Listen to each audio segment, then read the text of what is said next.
Asian game के बाद sir अभी मेरा ओपनिंग है, तो जैसे कि 2024 में मैंने यूएसए में लास्ट कंपटीशन किया था पोलैंड में, उसके बाद मेरा ये फर्स्ट कंपटीशन है, अभी ओपनिंग है मेरा इस ईयर का। एक बार बताइए कि मतलब एशियन गेम्स के बाद आपका मेडल आया, फिर आप इंजर्ड हो गए, तो कैसा गया वो समय, कैसे आपने वापसी की? एशियन गेम के बाद सर सब मेडल आने के बाद सबको ये लगता है कि हम अच्छा करेंगे, क्योंकि उस टाइम पे हमें पैसे की सपोर्ट मिलती है और गवर्नमेंट की और एक्स्ट्रा सपोर्ट मिलती है। लेकिन उस टाइम पे मेरा एशियन गेम के बाद मेरे को ये था कि मैं ओलंपिक 101% जाऊंगी, क्योंकि सिर्फ मेरा 2 रैंकिंग से ओलंपिक गया था।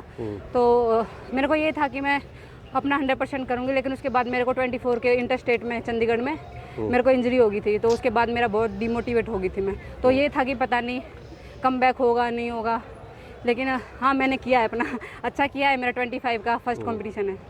तो इस सीज़न के लिए आपके क्या, क्योंकि ज़्यादातर सीज़न खत्म ही हो गया है, बहुत कम कंपटीशन बचे हैं अब, तो इस सीज़न के लिए आपने क्या टारगेट रखा है? इस सीज़न का सर मेरा है अपना, मैं कोशिश करूँगी अपना पर्सनल बेस्ट करने के लिए इंटर स्टेट में ही, क्योंकि वहाँ ट्रैक भी अच्छा है, हर चीज़ अच्छी है। तो मैं अपना कोशिश 100% दूंगी। उसके बाद फिर आप ओपन नेशनल है, मैं कोशिश करूँगी उसमें भी और अपना बेस्ट देने का। ट्रिपल चेज में अभी करंटली इंडिया में पारुल अच्छा कर रही है, बट उनके आसपास कोई कंपटीशन नहीं है। आप थे बट क्या कहता है आपका वो हो गया, उसको कैसे देखते हैं? बिकॉज आप हैं वो एशियन गेम्स, उसके अलावा कोई दूर दूर तक कंपटीशन नहीं दिखता, उसको कैसे देखते हैं? मेरा कोशिश है सर कि मैं अपना 100% दूँ। एक हर खिलाड़ी का एक ड्रीम होता है कि हम अपना ट्रैक में बेस्ट दें, तो मैं भी कोशिश करूँगी। और उसमें कोई शक नहीं है कि पारुल मेरे से बेटर है, बहुत बेटर है, मैं ये नहीं बोलती वो मेरे से बहुत ज़्यादा बेटर है, लेकिन मैं भी अपना 100% देने की कोशिश करूँगी जी। तो वैसे आपने एशियन गेम जीत लिया, उसके अलावा घर पे कैसा माहौल था उसके बाद, और फिर जब इंजरी हुई तो फिर घर वालों ने कैसे सपोर्ट किया, या फिर क्या क्या क्या चला उस टाइम पे? एशियन गेम के बाद सर सभी मतलब मेरे फादर का ड्रीम था कि मैं मतलब मेरा उनका एक ड्रीम था कि बेटा का एक बार बस वो यही बोलते थे हमेशा कि बेटा एक बार एशियन गेम में मेडल लेके आ, मैं खुशी खुशी चला जाऊंगा। तो जिस दिन मेरा मेडल आया था मेरे फादर बहुत खुश थे, बहुत रोई भी थी, क्योंकि उनका सपना पूरा हो गया, उनकी बेटी ने उनका सपना पूरा किया। सेकंड ये है कि उसके बाद हमें ना एक एक्स्ट्रा रिस्पेक्ट मिलती है कि हमें हर कोई बोलता है कि एशियन मेडलिस्ट है, तो हमें बहुत खुशी मिलती है। तो मैं दोबारा कोशिश करूँगी, नेक्स्ट ईयर एशियन गेम आ रहा है, मैं अपना और बेस्ट करूँ। प्रीति, आपका कभी ऐसा कोई फ्यूचर का प्लान है? बिकॉज मिडिल डिस्टेंस और 3000 ट्रिपल चेज में कीनिया में बहुत अच्छी रनिंग होती है, हाई एल्टीट्यूड में, कभी आपने सोचा है कि वहाँ जाकर ट्रेन करने का? बिकॉज साबले से भी बात हुई ना, उसने कहा था कि मैं सोच रहा हूँ कीनिया जाऊँगा, कभी ऐसा सोचा है? कभी आया कि कभी मैं सर गई हूँ 2015 में, मैं कीनिया गई 4 मंथ का हम लोग का, मैं उधर अकेडमी में थी, भोपाल में अकेडमी खुली थी, तो मैं 2015 में गई हूँ ऑलरेडी कीनिया में। कैसा था वहाँ पे माहौल? उधर सर जिस तरह हम सोचते हैं कि जितना हमें इंडिया में फैसिलिटी मिलती है, मैं बोलती हूँ आपको उसका 20% केनियंस को नहीं मिलता है। तो कैसे वहाँ पर रिजल्ट कैसे आते हैं इतने? उनके जीन्स में है सर वो चीज़, उनके ब्लड में है। और हम लोग सोचते हैं कि हम ये नहीं खाएंगे, या फिर हमें ये फूड नहीं मिलेगा खाने को, या हमें ये रिकवरी नहीं मिलेगी तो हम नहीं कर पाएंगे। ऐसा आपको यदि कुछ सीखना है तो आप केनिया जाओ, केनिया में आपको वो चीज़ दिखेगी कि ये चीज़ इतना इम्पोर्टेंट नहीं है। आप उधर जाके देखो कि वो कितने हार्ड वर्कर है। तो ये हमारे इंडियंस की थोड़ी मेंटलिटी होती है कि ये।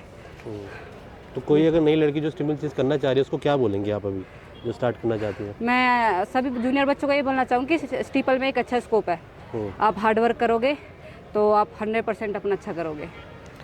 और हमारी तरफ से किसी बच्चे को हेल्प चाहिए, हमने इतना साल ट्रैक को दिया है, हम कोशिश करेंगे कि हम उनके लिए कुछ हेल्प करें। या फिर इस सीज़न पारुल क्वालिफाई कर चुकी है वर्ल्ड चैंपियनशिप के लिए, पिछली बार पारुल ने नेशनल रिकॉर्ड किया था, ओलंपिक क्वालिफाई किया था वहाँ से, उसके अलावा क्या कहते हैं बहुत अच्छा परफॉर्मेंस है पारुल का। इस बार उनको फॉर्म देखते हुए आप एज वो क्या, क्योंकि आप और उन्होंने काफ़ी टाइम कम्पीट किया साथ में, जी। क्या लगता है इस बार क्या उनका वो रहेगा? अभी तो सर मेरा इतना फिटनेस नहीं है कि मैं वर्ल्ड चैंपियनशिप का सोचूं, जो सच है, क्योंकि मैं अभी ये नहीं सोच सकती कि मैं, हाँ लेकिन ये था कि यदि मैं एशियन गेम के बाद कंटिन्यू करती तो मुझे लगता था कि मैं भी वर्ल्ड चैंपियनशिप क्वालिफाई आराम से कर देती।